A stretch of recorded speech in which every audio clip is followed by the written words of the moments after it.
My son-in-law grabbed my daughter's wrist so tight her knuckles turned white. He leaned in and snarled, "Say one more word and you'll regret it." Right there at my dinner table in Ohio. I'm Jack Thompson. And that second changed everything. I typed one text to a number I hadn't used in 10 years. Mike had no idea what I just said in motion. 1 hour later, there was a soft knock at my back door. Hey everyone. If you love raw true stories about dads protecting their families no matter what, hit subscribe right now and turn on the bell. We keep it real on Behind Dad every week. You're going to want to see how far I went to keep my daughter safe. I didn't yell or jump up. I sat there acting calm while Mike stormed out. Emily rubbed her wrist and tried to brush it off, but I saw the fear deep in her eyes. Sarah was still in the kitchen. Once the house got quiet, I slipped into the garage, pulled out my old burner phone, and typed the message in the dark. Family emergency. Need protection tonight. No names. I sent it, deleted everything, and hid the phone deep. Mike thought he controlled my house. He was wrong. I had just started hiding the biggest secret of my life. 35 minutes later came 3 quiet knocks at the back door. I opened it a crack. Victor Kane stood there, hood up, face in shadow. We hadn't spoken since I walked away from that old life 10 years ago. He stepped inside without a sound. We moved straight to the basement and talked in whispers behind the water heater, so nothing carried upstairs. I told him how Mike had been controlling Emily, the hidden bruises, and how he threatened her in my own home. Victor's eyes went ice cold. You want this done hidden and clean? I nodded.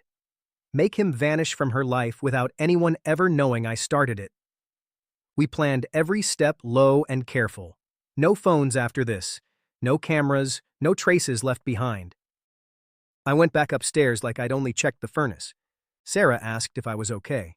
I kissed her forehead and said everything was fine, hiding the truth behind a steady face.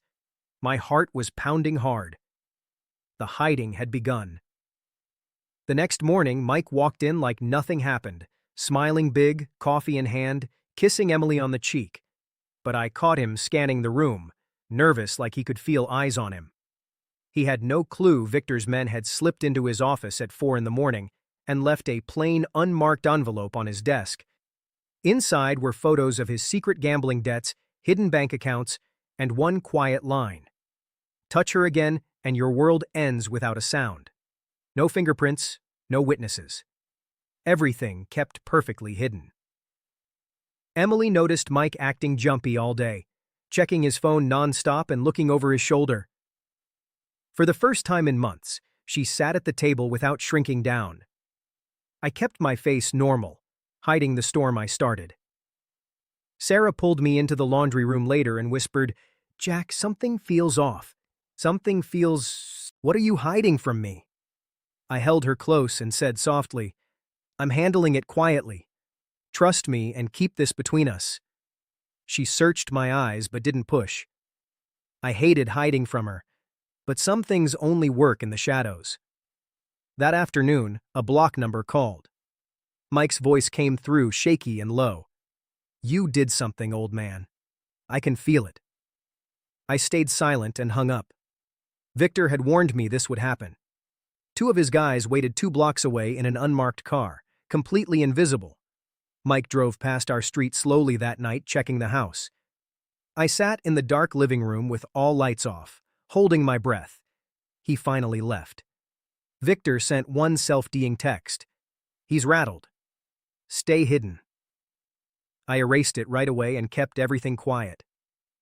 Tension kept building after dark. Emily found me alone and quietly showed me the bruise she'd been hiding under her sleeve for days. She whispered that Mike's gambling losses were getting worse and he was taking all his anger out on her. I kept my voice calm and steady. "Stay close to home tomorrow. Trust me and don't say a word to anyone." She nodded, eyes full of questions I couldn't answer yet without breaking the hiding. Victor came through the back door again just after midnight, moving silent like a ghost. We talked deep in the basement behind the water heater, where no sound traveled upstairs. He laid out the final hidden push. His contact would quietly corner Mike's biggest creditor with pressure so heavy Mike would have no choice but to run. After this, you go back to your normal life, Jack. I disappear completely, he said.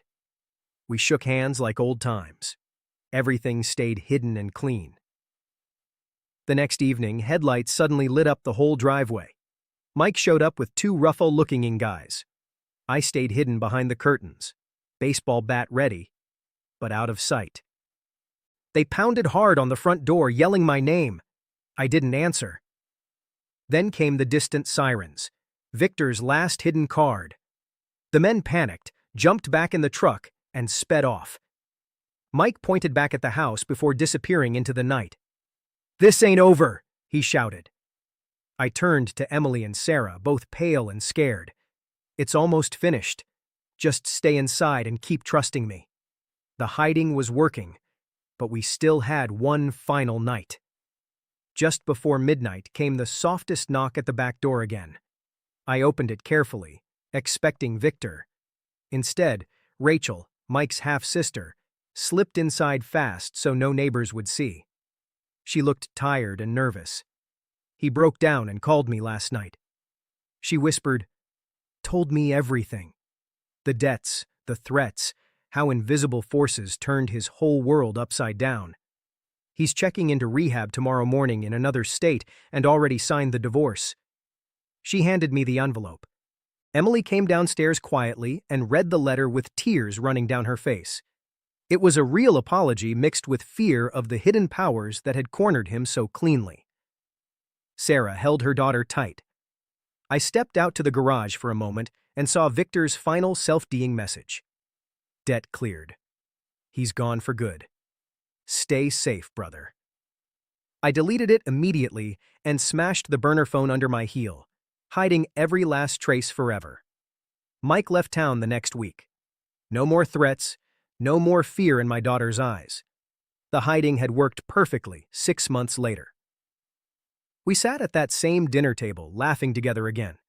Emily looked free and happy, smiling, real smiles, and planning her new life without any shadows. Sarah squeezed my hand under the table and whispered, "Whatever you hid from me that week, thank you, Jack." I never told them the full story. Some things stay hidden forever to keep the people you love safe and sound.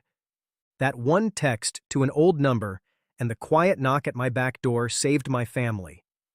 I did what any real dad would do when pushed too far. If this story hit you deep in the chest, comment "Hidden Real Dad" right now and tell me what you would hide to protect your own family. Share this video with every father, son, and daughter who needs to hear it. Family isn't always pretty, but real dads protect them however they must, even if it means staying in the shadows. Drop a like if you respect the hustle.